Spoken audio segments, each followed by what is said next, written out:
This is episode 110 of the first 10 minutes. I'm Tony Parmenter. I'm Steve Halliwell. I'm Aaron Williams. And this is a video games podcast where we play the first 10 minutes of a video game.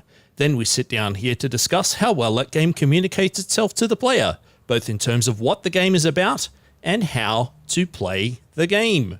And in response to our latest listener poll, which you can find at the first 10 minutes on Twitter, you, the listeners, voted for us to play Donut County. Aaron, you played Donut County. Tell us about the thing. I did play Donut County. Would you like to start, as always, with some prelims? Yeah, I love that. Wikipedia defines Donut County as an indie video game developed by Ben Esposito. In the game, the player moves a hole to swallow objects into the ground, which makes the hole increase in diameter. The concept originated in a game jam that used video game pictures from a Twitter account parody of game designer Peter Molyneux. So this is new information to me. I didn't know this. I knew of Donut County. I knew of Donut County as the donut game. We're learning on the internet. We are learning on the internet in real time. I love it. Peter Molyneux on January 5, 2012, tweeted, "You play a hole, you must move around an environment, making certain elements fall into correct targets at the right time." And from there, a game was born. We have some Steam tags as well, but Yay.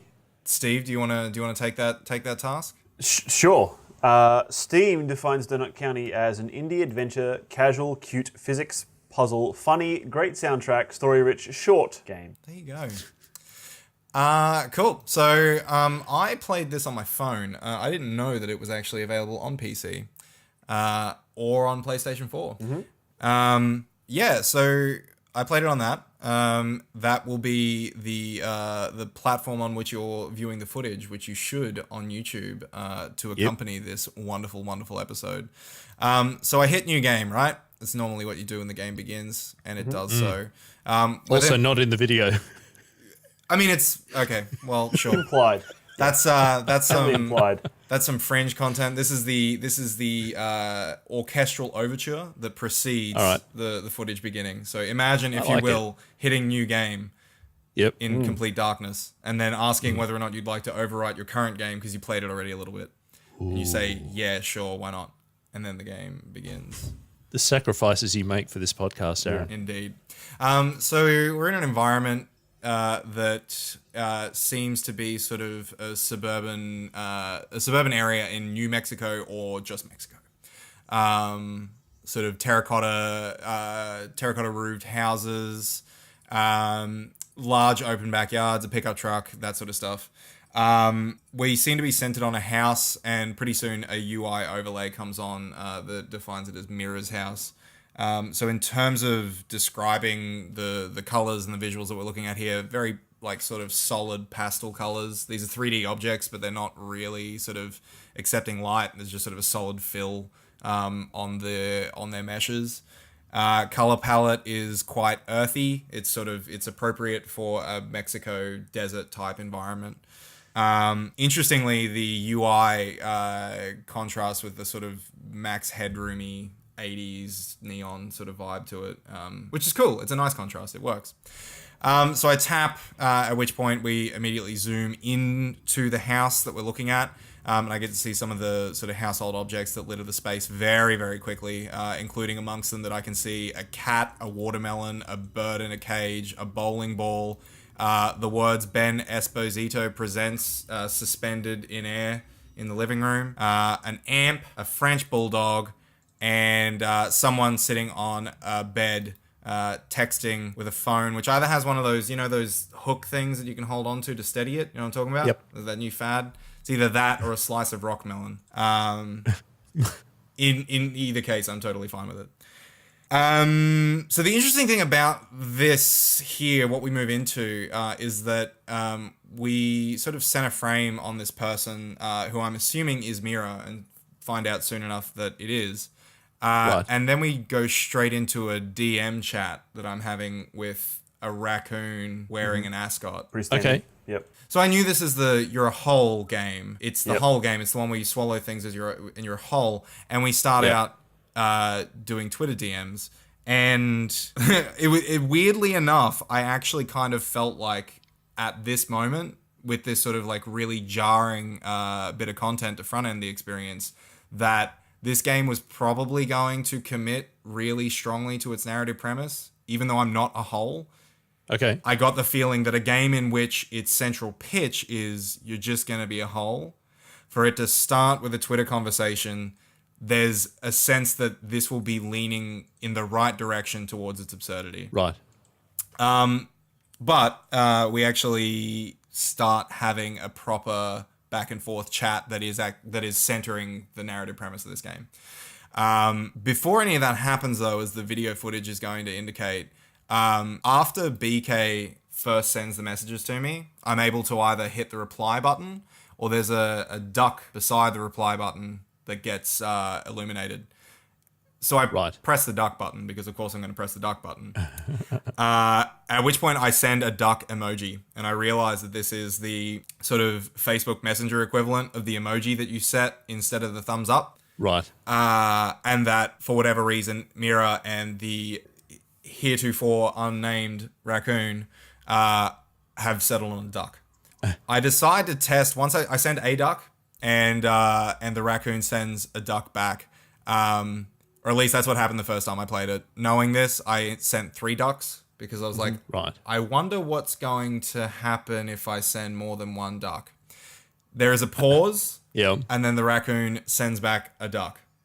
At which point the conversation then ends until I either reply or send another duck. Okay. So I'm like, that's cool. That's a pretty nice thing. We go back and forth for a little bit more, and then I get to the next point where I can either reply or send a duck, because it's sending these messages in batches, not one by one. I'm not hitting reply for every individual text message that I'm sending. They're being sort of passed out in little phrases, and we sort of get to the end of a collection of messages, and then I'm able to I hear back from the raccoon and I either reply or I send a duck. Right. So I send more ducks. Of course you do. I send a lot of ducks. The raccoon sends back 1 duck. I then send 4, 5 more ducks. The raccoon sends back a few ducks. One might say you've fallen down a hole here. A little bit. But the interesting thing about this is the Did way... you ever send... Did you ever send 2 ducks? I did. As a matter of fact, I wound... Did they send back a goose? They didn't. Damn. It's a missed opportunity, right? They didn't even send back an untitled goose? No. Okay. No, not even that. All right. Not even that. Just That's another okay. duck. Right. The cool thing is, though, is that the raccoon pauses before sending the duck back to me. Did you interpret these as thoughtful pauses, Aaron? I did. Okay. And that kind of led to me wanting to send more and more and more ducks, because I wanted to see to what limit I could actually facilitate a complete conversation with nothing but ducks. Right. It didn't last long, I'll be honest. But long enough for me to feel as if this emoji that we've settled on, at least in some way, shape, or form for our characters, is important to us. And that it's kind of the thing that we can send instead of text. You know, it's the thing that we can say instead of saying what we're actually thinking about. Or it's a way to, as I kind of start to feel as I learn more about these characters, it kind of becomes an opportunity for me to... For the raccoon, it often seems like it's something that I can do in lieu of telling the truth, or in lieu of coming clean about a question that has been asked of me directly. Right. For Mira, it becomes more a case of a way to sort of just add a cheeky pause between the dialogue. Right. But in any case, it feels like something that is significant to the two of them. We've talked about the duck for way too long, so let's move on to what we actually talked about. Sure. So in this conversation, I learned the raccoon's name. The raccoon's name is BK. I learned that the raccoon and Mira work at a donut shop together. I learned that Mira is, quote, dead because, quote, the honking man woke her up again. BK seems to think that he is able to revenges Mira. And Mira seems to brush this off as a supportive gesture from a friend. Right. And that's essentially the scope of the conversation that we have. They speak very colloquially, with a playfulness that suggests that they have a strong, lasting relationship. So at this point, they're speaking in English? Yes. Right. Yep. And I'm reading each text message. Okay, so that's I'm super curious about this. I haven't played this game and I haven't looked at your video yet, Aaron. Sorry about that. That's okay. I forgive you. Thanks. Hopefully the internet will too. So I guess in some ways I am playing the useful idiot, which it occurs to me is the part of a record immediately around the hole in the center. But my interpretation when you said that there was this constant duck emoji exchange was that was an abstraction for kind of like Simlish in The Sims or something. Yeah, and that right. This is iconography as conversation, and that the entirety of the game would be like that, but it isn't. No, it's very, very much English text along with a duck emoji. Okay. And so this is where it kind of like I start to wonder whether it's potentially sort of a commentary and maybe criticism of our reliance, potential like from this game's perspective, over reliance on emojis. Okay. Which is something that I disagree with. I think that emojis are fucking great. One of the greatest inventions in existence. Right up there with the penicillin. Yep. Fucking, no, but like Blockout curtains, air conditioning, penicillin, emojis. emojis. Quiet running. Yeah. Yeah, totally. Yeah, no, it's weird. It's the sort of thing where it's like, okay, well, you don't want the full emoji suite. You want a taste of the emoji life, but when it's only a duck at a certain point, it just becomes like, well, is this just the thumbs up? And if it is just the thumbs up, Okay. This has limited use. But Right. it's not the thumbs up because they throw it backwards and forwards. And that's the thing, right? Is it does become this sort of like, it is almost, there is communication that is happening there. The fact that there is pauses between the responses, that BK might send me a duck, wait for a bit, and then send me 2 ducks. Right. There's a statement inside of there that the game doesn't give me any indication otherwise that this is weird. Okay. This seems like business as usual. It gives you the like ... as if the other person is typing. Yeah. So it's like, well, yeah, no, I guess it's like, maybe BK was typing text and then was like, no, you know what? Just a And duck. it's like, nah, duck. Yeah, just a duck. Anyway. You don't see the things they deleted Yep. before they decided to go back to the duck. They're like, you know what? Let's just Okay. stay with the duck. Certainly don't see that from Mira. But anyway, this is a game about being a hole. But before that, I draw the blinds. In that, Okay. I literally draw blinds. BK says, "Don't worry about honking man. I got you covered. Get down to the donut shop." And then the camera sort of whip zooms over to Mira's window. At which point, I am given control of the drape slider. These drapes are silent, which I like. Excellent. Nadine got it right. And it's cool. It gives me the sensation. First of all, like it asks me to interact with in largely the same way that I'm going to be utilizing the hole, but it also indicates to me just for one more second that this isn't just about being a hole. That there is other content in here to keep an eye out for, and that there is potentially more than one toy to play with here. Okay. But anyway, we go from there to basically a smash zoom onto the aforementioned honking man, who is a duck, but that's not where the honking is coming from. Okay. The honking is coming from the scooter on which the duck sits, which also appears to be a donut truck. Yep. So I'm Yes. wondering whether this is also one of our colleagues at the donut shop. Or a rival donut shop. Or a rival donut shop potentially. Maybe that's BK's like, well, I can kill 2 birds with 1 stone. Quite literally, if this is a duck. Yeah. Anyway, so also in this play space is are the letters that spell out the words Donut County, and a hole then pops open in the ground, and the game waits for me to start sliding my fingers around like I did with the blinds. I start sliding this hole on the ground, and like the Looney Tunes, classic Bugs Bunny trick, anything that the hole passes over, the hole swallows.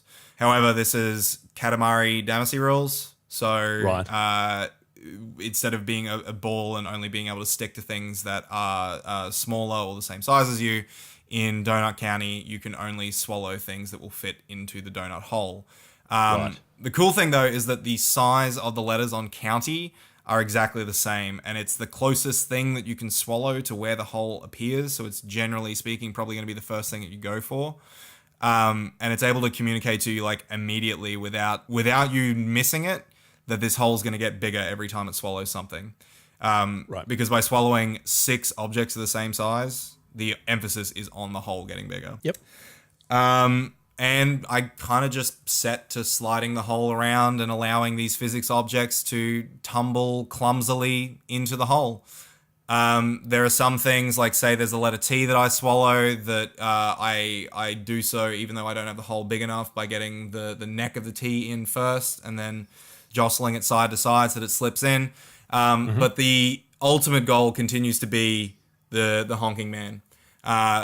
But I can't seem to swallow anything big enough to be able to then swallow the honking man. Right. After I've swallowed everything but the honking man, we then zoom out slowly to show a wider environment with more things to swallow, enough things for me to be able to then start setting to the honking man. And this is the first instance where I get anything sort of connected to... this is the first time that I've got a moving object to swallow. So an element of challenge comes into play. Because I really want to swallow Honking Man, but Honking Man really doesn't want to be swallowed. And Honking Man is only just now starting to realize that this hole is getting bigger and bigger and bigger. Okay. So we engage in sort of like a chase almost. We're in this sort of like courtyard area, and the Honking Man is using his scooter to try and escape me.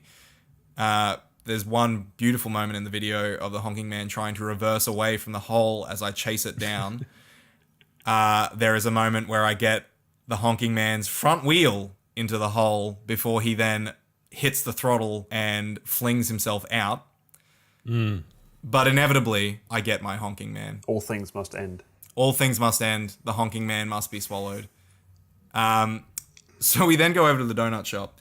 And BK is texting Mira and lets Mira know that the Honking Man's been taken care of. Well, actually, this starts by Mira asking whether or not the Honking Man's been taken care of, to which BK says, yep. And we get a sense immediately that Mira didn't expect anything to be done about this. So Mira presumably doesn't know about BK's ability to drop holes. Right. And we go back and forth a little bit more inside of this conversation. We then start talking about a game and a quadcopter, and it really seems like this dialogue isn't really heading in any specific direction. And then we smash cut to a period of time later. I think it's like 6 weeks, I believe. And we are 999 feet below Donut County. Of course. Of course we are. And BK's quadcopter has been destroyed by Mira. The quadcopter that BK was super excited to be getting a hold of has now been smashed to smithereens by Mira. And BK's really pissed off about that. Really, really pissed off about the quadcopter being destroyed. What happened? Why did it happen? Well, it's kind of contained in Mira's response, which is, how could you swallow the entire town? Very carefully. Yes. So this is where we're at. We then enter into a around the campfire back and forth with presumably the remaining citizens of Donut County that are alive, or at the very least willing to sit around a fire and talk about BK's actions and refusal to take responsibility for them. Because this is where the game kind of shows its hand. At least it did for me.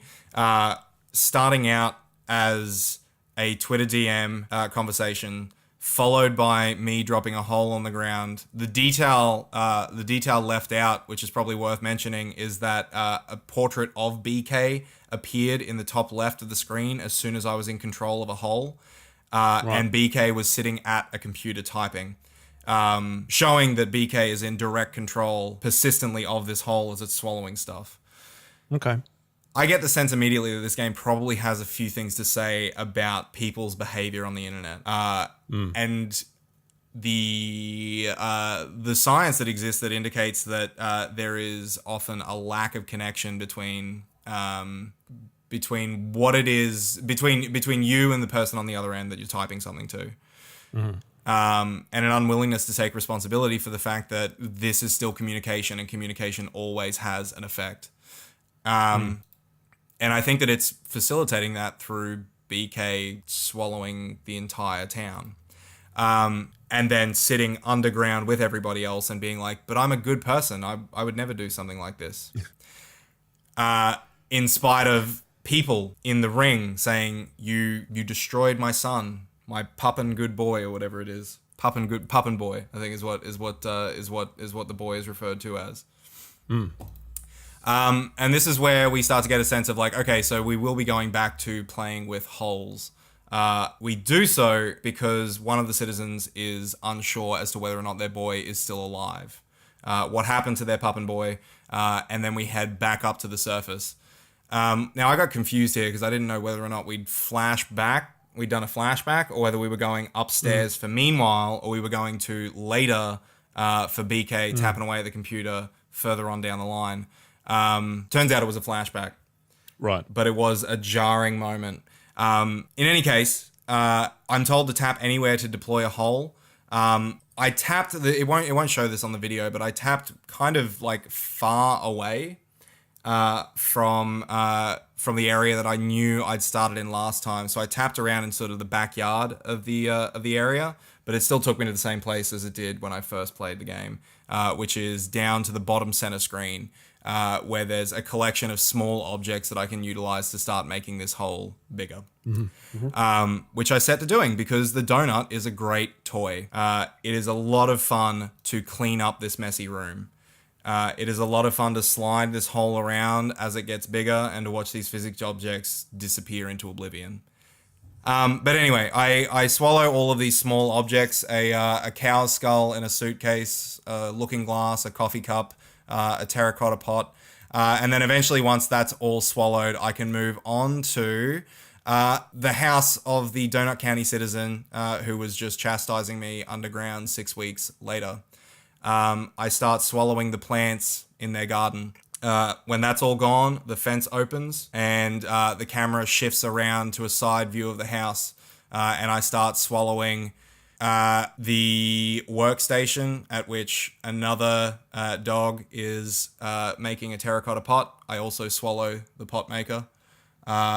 We then go around to the backyard where the Donut County citizen who was chastising me underground is now just patiently, almost casually watching everything that they own be swallowed.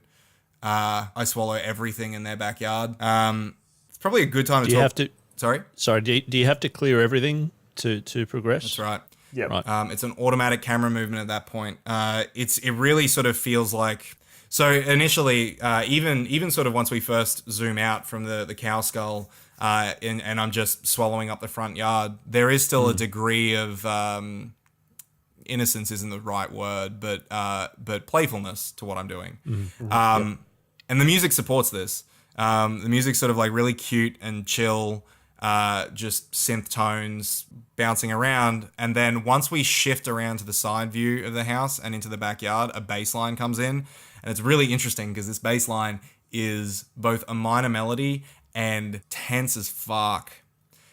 It sounds like the sort of tone you would expect to hear in like a Law and Order episode, or a CSI or what have you. Right. It's the sort of thing that kind of reminds me of like in the new season of Twin Peaks, there's a moment in the diner where everything is business as usual, but for some reason, the swing music that we hear just starts to have the ominous overtones layered on top. Right. The only difference here is where you're waiting for something to emerge that doesn't in Twin Peaks. In Donut County, you are seeing where that evil is. It's you controlling the whole, swallowing everything, continuing to. And it's almost like the music is nice until it isn't, and that's kind of makes me feel like the whole. It's fun until it isn't. It's at a certain point I'm just taking everything from someone while they watch, and I just keep doing it. Why, Aaron? Why? Because the whole is a good toy. The whole is a good toy. Yep. And I'm playing a role. Okay. What role are you playing? I'm playing the role of someone who textually is refusing to acknowledge the reality of their actions. Right. And then I've got the feeling, even though I'm confused by its place in time, I've got a feeling this is a flashback. So at this point, more than anything, I'm interested in what makes BK BK. Because what I've got right now is that BK is very, very funny, and BK is also a bad person. And I want to know how, or a bad raccoon, as it were. And I want to know how those two things are going to interact with each other as we move forward, and whether or not there is actually any instance in which BK will realize the reality of their actions. And this level actually kind of, and the music continues to assist in this process, because after I've swallowed up everything in the backyard, we then get to see the pup and good boy try to get away in a hot air balloon, but hasn't been able to cut the cable ties to be able to get the hot air balloon into the air.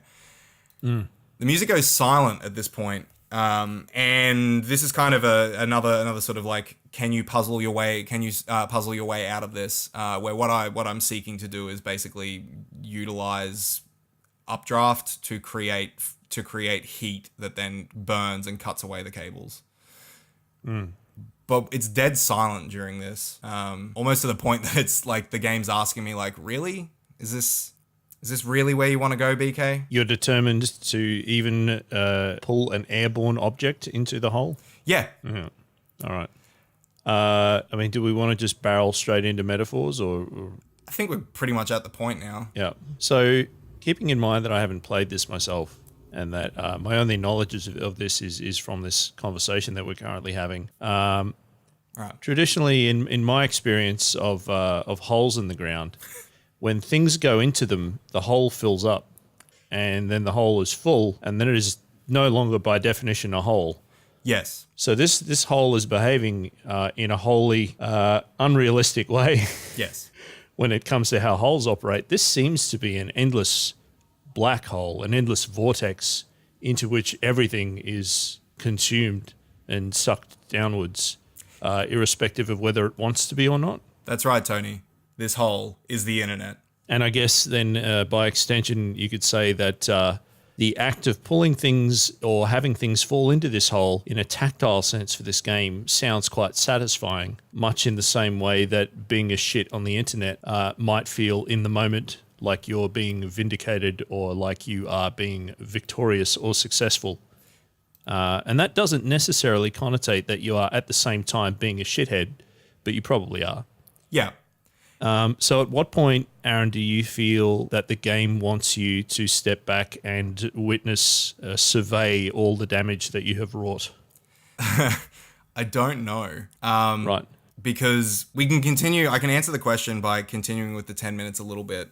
Because Okay. as soon as I've finished off swallowing everything, including the house, the level is over, and I get the end of level screen. Okay. At which point, an EDM cold glass of water fucking banger hits me in the face, and I'm told, like, congrats, great job, and I'm rated on my ability to swallow things with the hole. Okay. To the point where I am immediately like, oh, fuck, BK, you have already gone and crafted an entire system around this where swallowing Donut County with a hole is actually what's required. Who's passing judgment on this in terms of it being good or bad or scored? Whoever's also keeping BK from taking responsibility for the reality of what BK's doing. Okay. Yeah.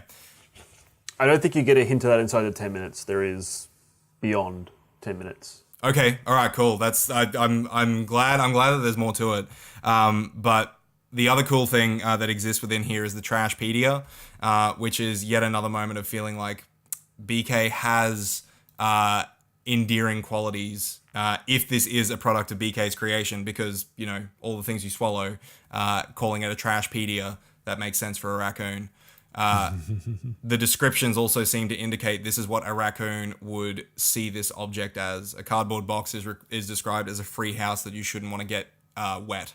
A cave is a place you want to go if you want to get yelled at by coyotes. The third rock you see is it's a rock. I don't know what to tell you. Yeah.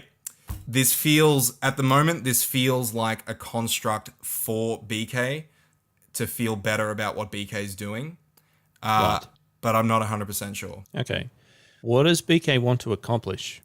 To date, Yeah. to get revenge for Mira, and then to get a quadcopter, and then to just keep denying that they did anything. Okay. In terms of what BK wants to get out of swallowing shit with the hole, from that point, I don't know. Like, I wonder whether it's potentially a case of I ordered a hole for the honking man, and this feels good. So it's purely for the pleasure of the act of destruction. Potentially. So we have a final patch of dialogue that lets me know this is indeed a flashback. However, everyone kind of brings up the fact that it's kind of strange that in this flashback, the citizens saw their son get away, and yet they're asking the question where their son was and whether they got away.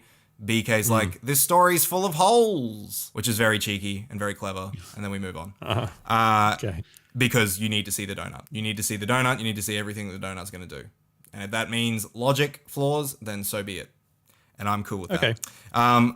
We then move into another chunk, the next level, at which point I am warned about snakes and one citizen's fear of snakes. We then appear to go back in time to another area. I put a hole over a snake. It pops out from a springy snake to a straight snake that then attempts to slither away, which is the first instance of a repetitive item for me to swallow that moves. So I get the sensation that this will continue to complexify getting the shit in the hole. And it's at the point where the snake springs out that I hit my 10 minutes. Okay. The continued narrative of the game is you play a level, you go back to the fire, someone accuses BK of being terrible. He says, fuck you. I don't know why you're also upset about being in a hole anyway. It's fine down here. And then the next person says, yeah, you also did this to me. And then you do that. So you just keep doing that for more and more characters. You do continue always starting off with the hole being the same size. Yep. So you're not in that Katamari way of like the next level doesn't start you off being the size of a planet at some point. Like you're always the size of a cookie or something. Totally. Size of a donut, right? I mean, there's not a lot more other than just to say, well, there are these other characters that are introduced that change maybe some of the things you're thinking, but that's not necessarily relevant to what you get from 10 minutes of this video game. Totally. Sure. And in the space of this 10 minutes, at the core of all of it, I can see a sort of denial on the part of BK in terms of what's actually happened here. And a lot of the content that I've been shown either side of the reality of playing with the hole seems to sort of either challenge or reinforce that sense that BK is not at a point yet of development or understanding the true implications of what they've done.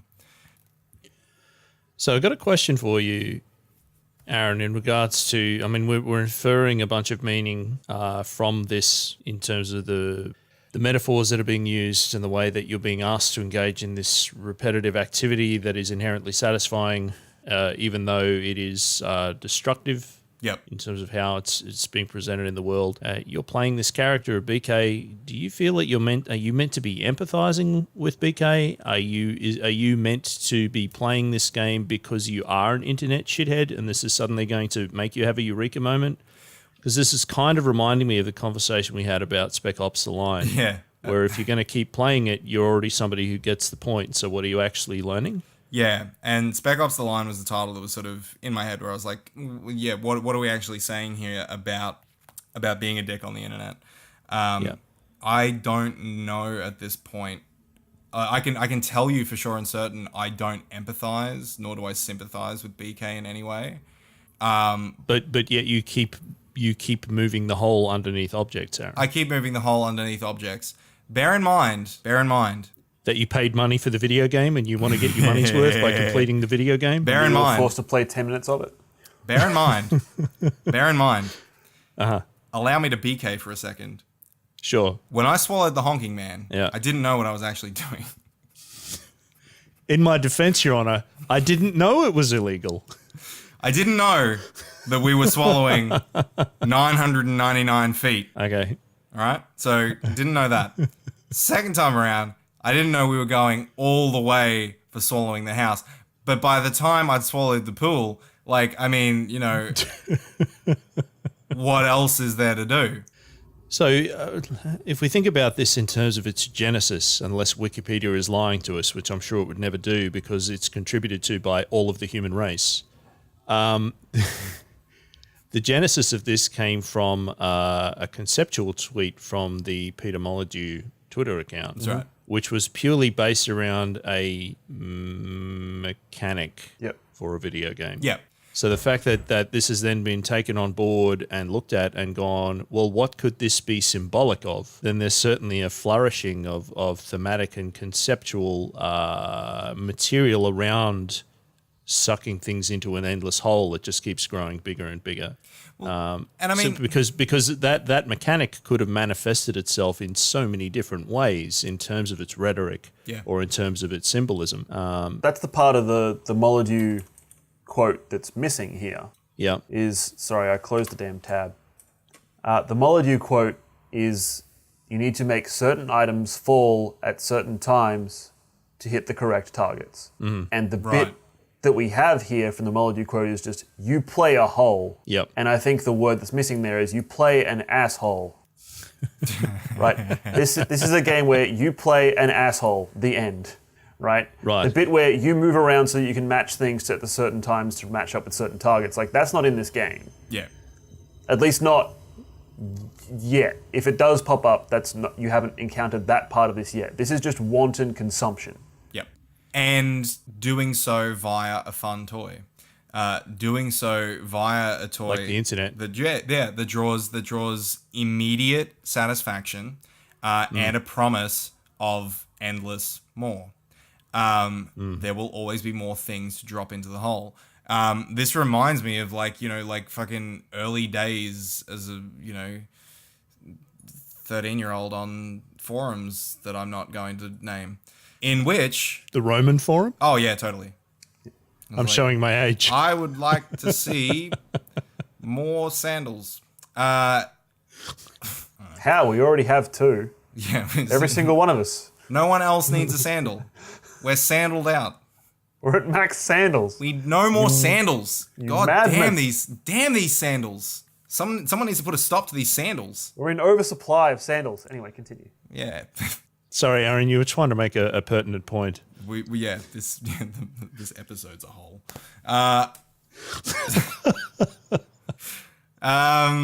This is a satisfying toy to engage with, in much the same way that engaging with the internet is, as we've gone over a few times already. But I can see inside of these early days of me on forums, engaging in building of a community, engaging in the playfulness of online conversation. I remember how quickly and easily that just turned into flat out bullying the second any person or quality of a person was deemed to be inferior to the simulation of a society that had been created in this online space. Yeah. I remember being subjected to and being a part of that. And I remember always kind of at the back of my head was this sort of like, yeah, this is pretty mean, but that was always a thought that kind of seemed to have a point of release, a moment of like, yeah, but it's the internet. And no real explanation of that further, which is where phrases like "don't feed the trolls" emerged. The idea that people engaging in shitty behavior in an online space should not be withheld or prevented from engagement within that online space. They should be ignored And starved. and starved. Yeah, so as much as BK tries to suck the hot air balloon in, you don't acknowledge it, you fight against it, and you try to pretend it's not there. Yeah, but it is. But it is. And BK will find a way to make everything about him. Exactly. BK always finds a way. It's a hell of a hole to fall into. That's back of the box. Just a heck of a hole. A heck of a hole. Fall into it. I had a thought that I was going to connect that to, but I've lost it. It's fine. The thing that I, since we're bringing these topics up in relation to what this is making us think about, the thing that I find interesting there is the immediate proximity it puts between two people who know each other and are presumably friends being kind of jovial and shitty to each other directly in proximity to... But when you start trying to do that to the general populace, and you take that behavior that your close friend is fine with because you both know each other, and that kind of tearing each other down or playing around in that way is acceptable amongst your like intimate peer group. You start expanding that out to people who are not aware that that's what you're doing or don't want to actively be part of that. They haven't chosen to engage in that with you. Yeah. It puts those two things very close together. Right. And I found that an interesting aspect of this that I hadn't really thought about until we started thinking about it more directly in the negative aspects of it. Because the back and forth, like Twitter DMs that you have between Mira and BK, even when you look at them through the lens of, well, BK is setting about doing terrible things, the parts where they're just joking around is the same tone of conversation as the next sentence where he's planning to go drop a duck down a 1,000-foot hole. Yeah, no, you're right. In that, like, they're yelling at each other before they're actually angry at each other. They're just doing so in a jovial way. I think there's totally something inside of there in terms of how that then connects to ways in which we continue to engage in online spaces, utilizing mechanics of conversation that aren't necessarily all encompassing. Physics is like really good though. It's really fun to try and jiggle a bicycle down a hole. It is. And that's the thing, right? Is once again, I mean, like that's sort of there is something to be gained from an act of trolling or pranking with someone that you know, someone that is that has socially bought into this social dynamic, right? Yep. Honking Man wasn't that, and that was the first indication that this is not potentially completely above board behavior. And yet it gives you enough of a sort of like, well, it's socially just to drop this honking man down a hole because Mira can't sleep. That makes for a satisfying chase. I like that it then immediately hits you with, by the way, you kept going. Mm-hmm. All right, 10-minute check. Does this game tell me what it is? No. For the first time ever. Yeah, kind of no. and maybe that's why, if dear listener, if you've stuck with us, thank you. But yeah, I don't know what this game is. I don't know what its point is. I want to find out because I like its topic. I like discussions of online behavior. I like it when metaphor is abstracted into something that is so absurd that it's completely obvious, even to the point where we can't even really articulate what it is. But I don't know where we're heading in terms of how I'm going to feel about BK when this is all over. That's interesting. That's compelling. That makes me want to continue. If for no other reason than I would like to experience a narrative that has some degree of finality or lack thereof in terms of how we can start working towards building a sense of ownership and responsibility for online behavior. Now, in terms of how to play the game, it's a hole. You be a hole. Otherwise, you're tapping. Yes, it tells me how to play the game. Emphatically, yes. I really like that the first thing that I do to start being a hole is to draw curtain blinds because I've nailed the movement. That movement can then be turned into whatever it needs to be. But drawing curtains is something connected to a real life activity that I can immediately get on board with. Not so much just being like, ta-da, welcome to Donut County, be a hole. Right. So yeah, for maybe a first 10 minutes first, no to what it is, but as a 10 minutes constant, yes to how to play it. Nice. Well, in that case, I think it's probably time for the plugs. Hey, welcome to the plugs. Thanks, Steve. In the plugs, I tell you our email address and our social media so that you can be nice to us there. On the internet, of course. You can be nice to us. You can be constructive. So if you want to be constructive in the form of email, the email address is contact@thefirst10minutes.com. You can also be constructive and engage with us on Twitter. Facebook, YouTube, Instagram, Yep. Libsyn, not really a social network, but it's there. You can reach us. Those are the main ones. In all those places, we are the first 10 minutes. We look forward to hearing from you. We do. If you'd like to talk to us individually, Tony, you exist online. I do exist online, and I'm extant in the physical universe In the as physical well. realm, yes. But if you can't contact me in the physical realm, you can contact me on Twitter at Kalinskald. That's KALINSKALD. I also do another podcast called Downloadable Context, where I talk to individual game developers about what makes them tick. And you can find that at downloadablecontext.com. Hey, Aaron. You can head to @RundownFlamingo on Twitter, spelled how it sounds.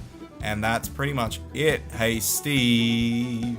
Hey, if you want to see me occasionally retweet something that I think is cool, then you can find me on Twitter at _Steve Halliwell.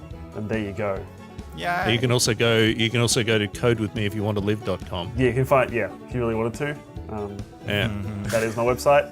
You can find all the other places I exist online from there. Tremendous. So thank you so much for listening, dear listeners, and we will catch you again next time. Bye. Bye. See ya.